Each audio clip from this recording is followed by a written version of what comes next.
Eu quero falar uma mensagem cujo título é Contradições do Propósito.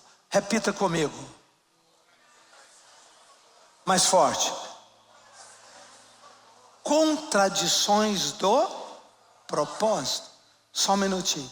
Toda vez que você e eu falamos sobre propósito de Deus, propósito, desígnio, nós automaticamente criamos um plano de voo.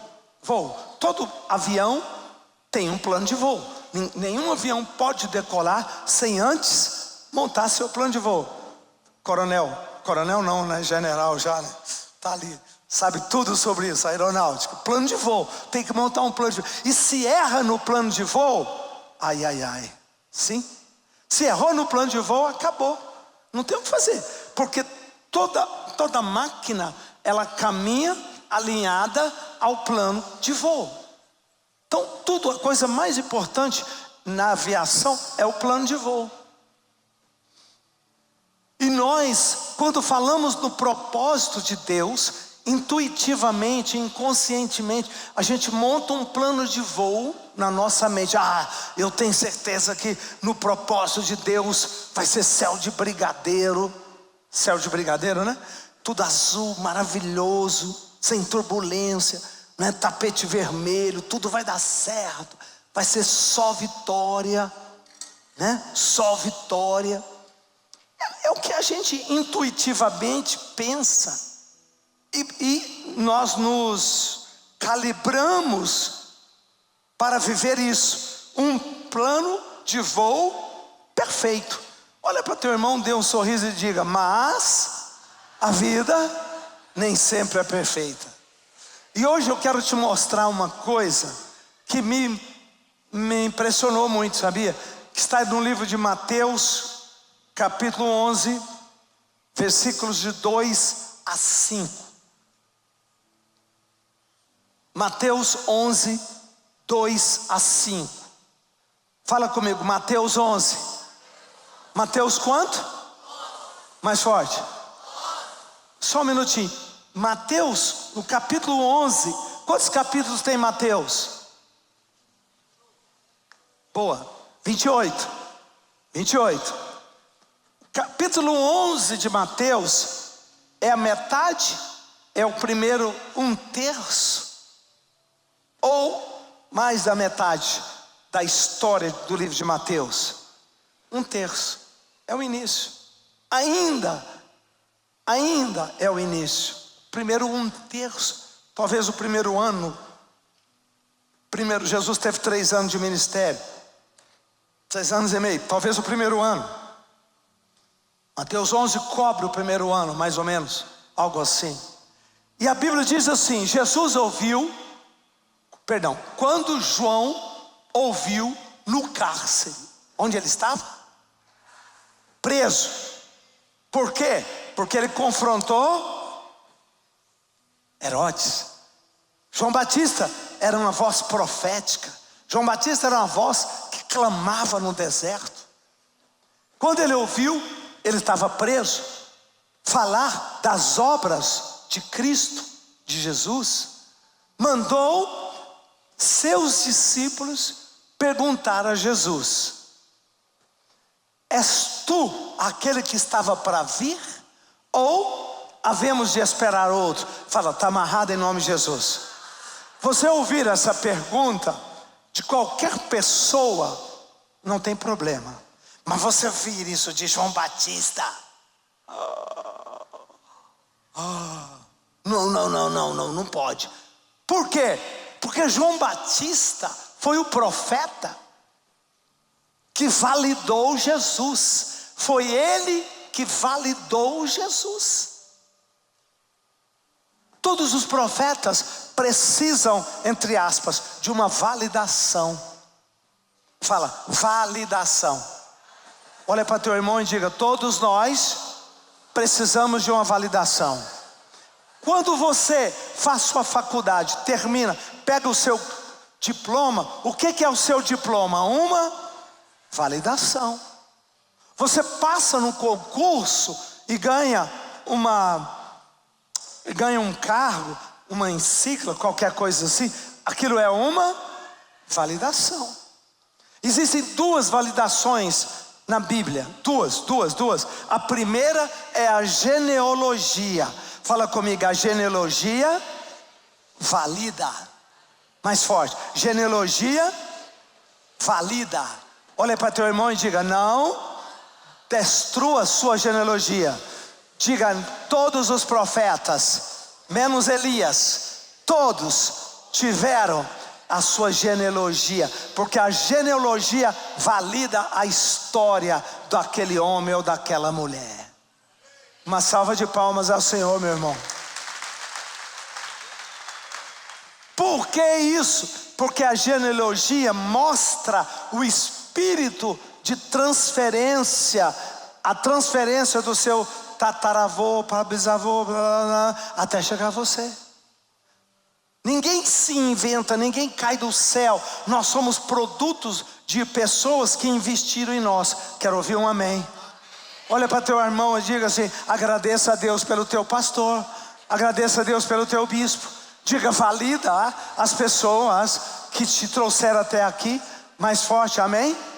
Quantos agradecem a Deus pelos pastores, pelos líderes, por aqueles carinhosos que te ajudaram? Dê uma salva de palmas a eles, ao Senhor por eles. Valida, é importante. Sem isso nós não temos história. Sem a genealogia nós não temos validação.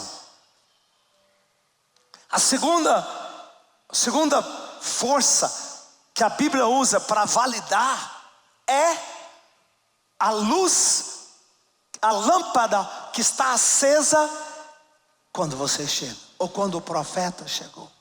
Sempre. Quando Eliseu apareceu porque ele foi ungido por Elias. Ele acendeu a lâmpada dele na lâmpada de Elias. Deus falou para Elias: vai lá, unge a Eliseu, que está com os bois arando, filho de Seofá. Vai lá, unge ele. Josué, Moisés, a Bíblia toda tem esse princípio. João Batista foi a voz que validou Jesus. Projeta o próximo texto para mim, João, Evangelho de João 1, 29, não é isso? 29. Não, perdão, obrigado, é isso mesmo, espera, eu não li o resto. No dia seguinte, não, pode voltar, já que você foi, agora já melhor, já melhor. Esse eu já li. Jesus disse: ide anunciar a João que estáis ouvindo e vendo. Próximo. Os cegos veem, os coxos andam, os leprosos são purificados, os surdos ouvem, os mortos são ressuscitados, e aos pobres está sendo pregado o evangelho. Mais um. E bem-aventurado aquele que não achar em mim motivo de tropeço. Merece uma salva de palmas, não merece? Bem-aventurado aquele que não achar em mim motivo de tropeço, ou de vergonha. Ou de vergonha. Volta para João capítulo 1, que eu te pedi, o 29. Isso. No dia seguinte, João viu a Jesus, que vinha para ele, e disse o quê? Eis o Cordeiro de Deus. Mais forte, eis o Cordeiro de Deus. Eu acho que essa talvez seja a afirmação mais poderosa da Bíblia, sabia? Porque ele não fala Cordeiro de Deus que perdoa os pecados do mundo. Ele fala que tira. Tirar aqui, o verbo é arrancar, é destruir. Quantos concordam que nós vamos vencer o pecado antes de Jesus voltar na segunda vez? Diga amém.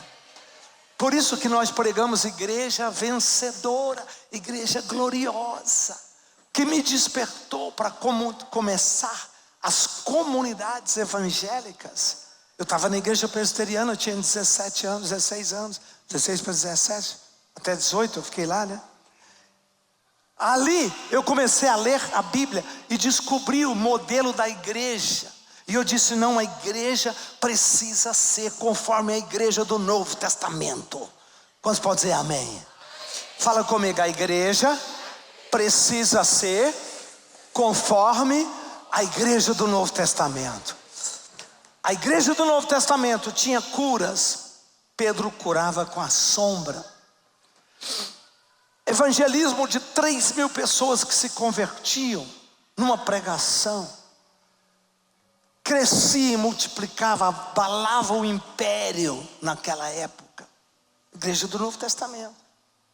Mas também tinha Ananias e Safira, morreram, capítulo 5 de Atos.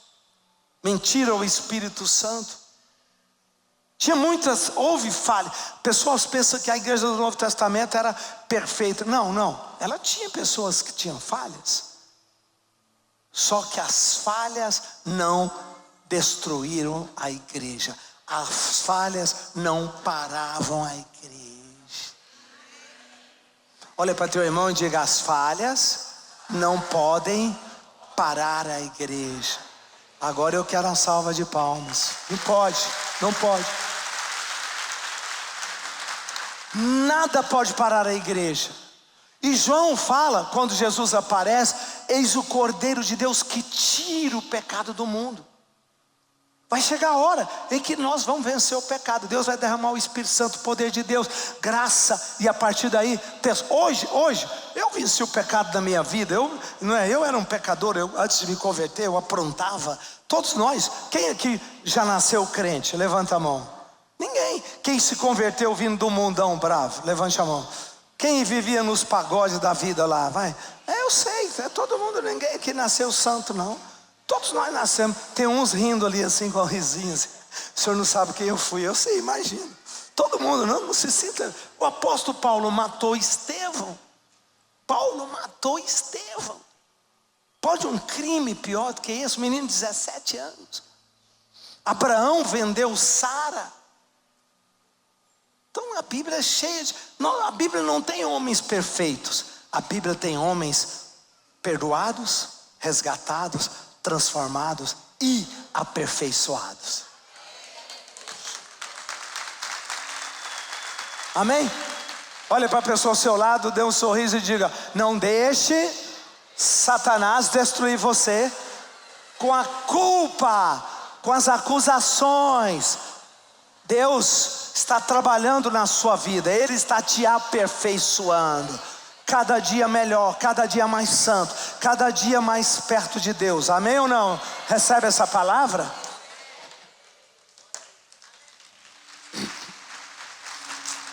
Jesus responde a pergunta de João Batista.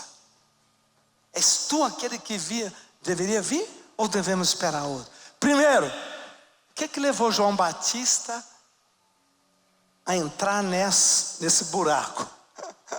Ele entrou num buraco na mente. Como é que faz uma pergunta dessa? No final da vida, antes da morte, antes de ser decapitado. Ele sabia que ele ia morrer. Agora, não, olha, João, pelo amor de Deus, essa pergunta era para novo convertido, não para você. Fala comigo, o plano de voo falhou. Ele nunca esperava terminar a vida como ele estava terminando. O plano de voo falhou.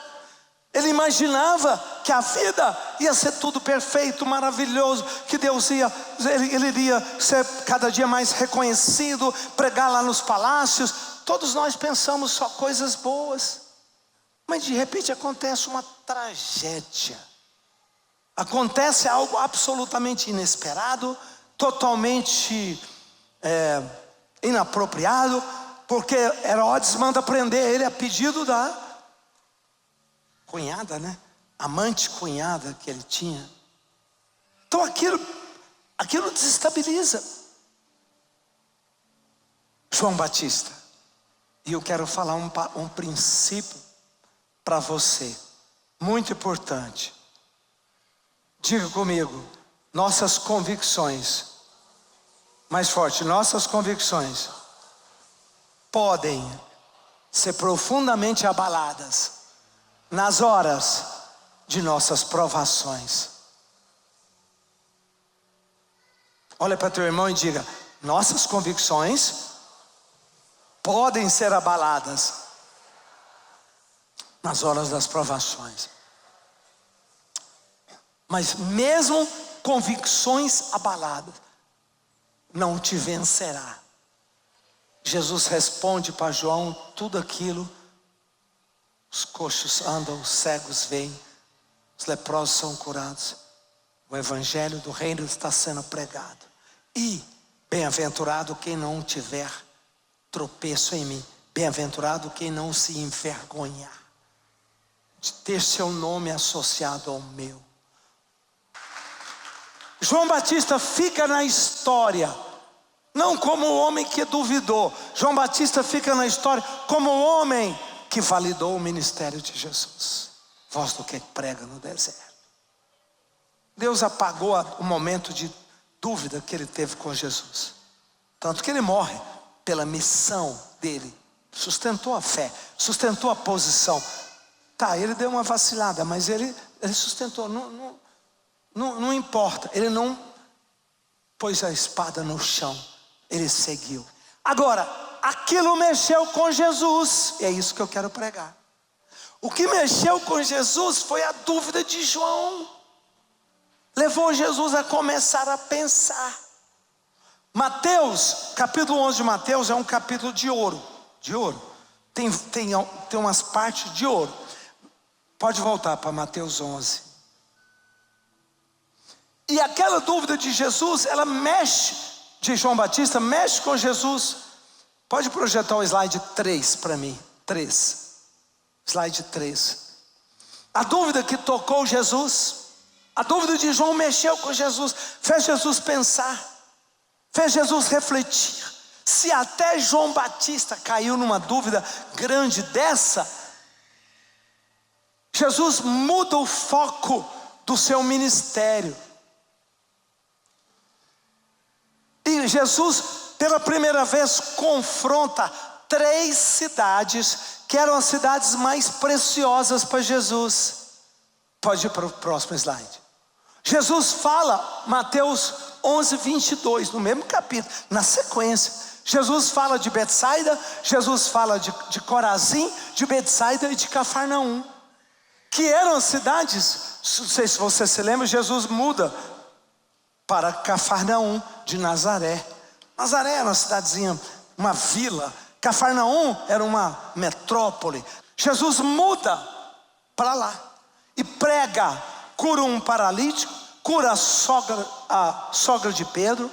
Cafarnaum foi um dos eixos principais. Jesus estava investindo em cidades chiques. Cidades chiques.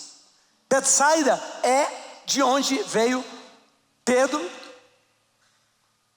Filipe e os outros discípulos, seus irmãos de Pedro. Então Betsaida também é uma cidade chique. E Jesus fala que elas não se arrependeram. Jesus viu o exemplo de João, e aí Jesus fez uma pergunta: o que toca uma pessoa mesmo? O que faz uma pessoa definitivamente nascer de novo?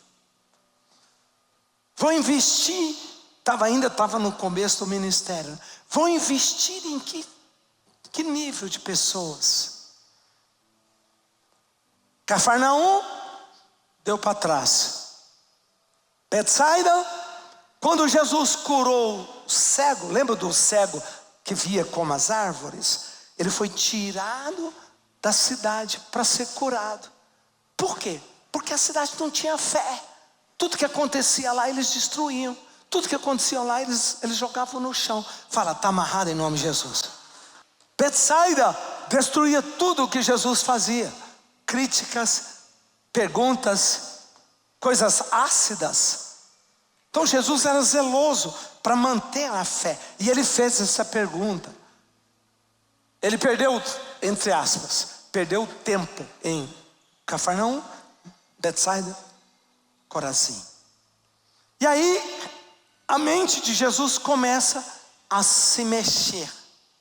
E aí Jesus vai para o mais importante sermão que ele fez.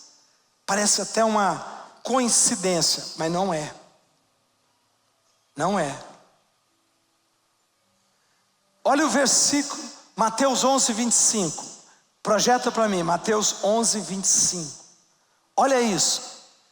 Jesus deu uma luz e disse, exclamou Jesus, graças te dou, ó Pai, Senhor dos céus e da terra, porque o quê? Ocultastes, fala comigo, ocultastes estas coisas aos sábios e instruídos, e a revelaste a quem? Ali Jesus começa a separar as coisas. Aquilo que as pessoas não entendem, muitas vezes o Senhor ocultou isso. Por isso que não adianta você tentar na força, não adianta você tentar na marra, porque é a oração que abre os olhos. Fala comigo, revelastes, mais forte, revelastes aos pequeninos. Pergunta, quem são os pequeninos? Quem são? O que se caracteriza uma pessoa que Jesus chama ela de pequenino? Ele explica. 28, Mateus 11, 28 a 30, projeto. Esses são os pequeninos. Mateus 11, 28. Vinde a mim todos os que estáis o que, gente? Cansados e sobrecarregados, e eu vos... Próximo versículo. Tomai sobre vós o meu jugo e aprendei de mim, porque sou o que, gente? Manso e humilde de coração, e achareis o que? Descanso. Fala comigo, descanso para vossas almas. Próximo, mais um. Porque o meu jugo é suave e o meu fardo é? Dá uma melhor salva de palmas. Quem são os pequeninos? Os pequeninos são os que estão cansados e sobrecarregados. Parece que ali Jesus dá um insight e ele enxerga. Eu não vou pregar em cidades chiques, eu não vou pregar em lugares importantes, eu vou pregar para aqueles que estão cansados e sobrecarregados. Eles são os pequeninos que merecem e que vão ouvir a palavra do meu Pai. E entre eles estou eu e você. Maravilhoso, não é não? Jesus, parece que a dúvida de João Batista mexeu com Jesus. Jesus, eu estou investindo em pessoas que talvez, né, acho que estava, né, gente isso, gente aquilo. Jesus disse, não.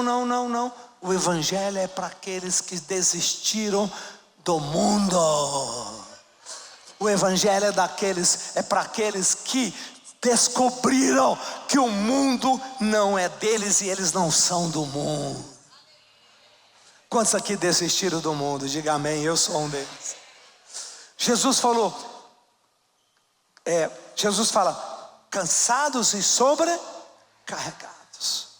Palavra, pode projetar o slide 6. O 6. Palavra, olha o que diz as palavras aqui. O slide 6, isso. Convite ao sobrecarregado. Vem a mim os que estão. Palavra-chave, cansado. Palavra para cansado é kopos, essa palavra aí. E essa palavra, sabe o que é? Cansaço é uma dor interior. Cansaço é uma dor interior. Cansaço são situações de aflições internas. Peso emocional, decepção com a vida. Fala amém. Todos nós chegamos a isso. As pessoas só convertem quando elas chegam por dentro da sua alma e elas cansam dos bailes, elas cansam dos namoricos, elas cansam das festas, a vaidade do mundo traz nada para ela, é lixo. Quando ela morre por dentro, ela está pronta para o reino de Deus. Ali ela está pronta para o reino de Deus, cansados. Jesus falou, Jesus diz, a partir de hoje eu não olho cidades, se é rico, se é pobre, se é centurião, se é importante, se é juiz, se é judeu. Jesus acabou, eu vou falar para a alma das pessoas. Vou falar para os corações. Fala comigo. Fala, cansado são pesos emocionais interiores. Diga, sobrecarregados. A palavra sobrecarregados é fortizo ou portizo. Quer dizer, uma carga externa. Um cansaço é por dentro. O outro quer dizer uma opressão que vem. Nada serve, nada está bom, o dinheiro não satisfaz mais nada, você está carregando um peso continuamente, a pessoa está sofrendo, ela pode ter cargo grande, ela pode ter nome, ela pode ter recursos, mas ela está carregando uma opressão continuamente. Essa pessoa nasceu para o reino de Deus e a hora dela está chegando. Por que ele reclamou das cidades? As cidades não iam onde ele estava, ninguém queria saber. Jesus estava lá e eles não davam importância. Jesus passava, tá bom. Tipo assim, bom para você, né? Bom para você. Iludidos com a vida. Tempos de Noé, casavam-se, davam-se em casamento, comiam, bebiam, festas. Iludidos com a vida. O pastor Davi Lago pregou uma palavra sobre Raabe, maravilhosa. Raabe estava pronta para receber os espias. Por quê? Porque quando ela recebeu os espias, ela falou, ouvimos falar do que Deus fez através de vocês. E Raabe tinha desistido de Jericó. E Raabe tinha desistido do sistema de Jericó. Raabe tinha desistido do rei de Jericó. Raabe estava pronta, porque ela falou, esse Deus que fez o que fez por vocês, tenha misericórdia de mim, da minha casa e da minha família. Resgata-me. Ela não falou para viver. Eu não quero só viver, eu quero viver uma nova vida. Eu não quero ser prostituta, eu quero ter um nome, eu quero ser digna. Tanto que ela casa com um dos soldados, né? O reino de Deus não é para qualquer pessoa. Jesus fala assim, vinde a mim, fala comigo, vinde a mim. Mais forte. Quantos concordam? Quem tem fome e sede vai aonde ele estiver. Dá uma salva de palmas. Quem tem fome e sede vai. Sai do seu lugar. Quem cruza os braços e fica aqui de biquíni, não, eu não vou, não, mas não, Deus tem que me abençoar, não, impondo as nossas condições, não, mas eu sou o doutor fulano, não, mas isso é nada. Essa pessoa não está pronta para o reino. Não está pronta para o reino. Jesus chega e mostra e fala, diz, vinde a mim os que estáis cansados por dentro, estourados, conflitos, fracassos, dores e sobrecarregados por fora, dívidas, doenças, coisas que fazem a vida, problema na família. O melhor dessa vida não é o seu cargo, não é a sua posição. O melhor dessa vida é a simplicidade. Jesus disse, o meu chamado, na verdade, eu estarei preparando vocês para a vida eterna. Lá sim, lá vocês serão grandes, lá vocês estarão assentados à destra do meu Pai. Lá dura para sempre. Aqui é só uma passagem. Amém?